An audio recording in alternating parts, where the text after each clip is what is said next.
പ്രതിവർഷം 60 ലക്ഷം യാത്രക്കാരെ ഉൾക്കൊള്ളാൻ ശേഷിയുള്ള വിമാനത്താവളം നിർമ്മാണ ചിലവ് 5000 കോടി രൂപ. ആന്ധ്രാപ്രദേശിലെ ഭോഗപുരത്ത് നിർമ്മിച്ച അല്ലൂരി സീതാരാമ രാജു അന്താരാഷ്ട്ര വിമാനത്താവളം പ്രധാനമന്ത്രി നരേന്ദ്രമോദി ഉദ്ഘാടനം ചെയ്തു.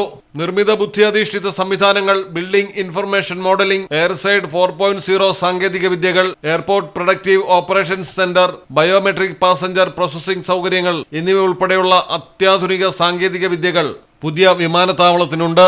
ആന്ധ്രാപ്രദേശിന്റെ സാംസ്കാരിക പാരമ്പര്യങ്ങളിൽ നിന്നാണ് ടെർമിനലിന്റെ വാസ്തുവിദ്യാ പ്രചോദനം ഉൾക്കൊണ്ടത്. വിമാനത്താവളം ഭാവിയിൽ പ്രതിവർഷം 40 കോടി യാത്രക്കാരെ ഉൾക്കൊള്ളാൻ തക്കവണ്ണം വികസിപ്പിക്കാനാണ് ആന്ധ്ര സർക്കാർ ലക്ഷ്യമിടുന്നത്.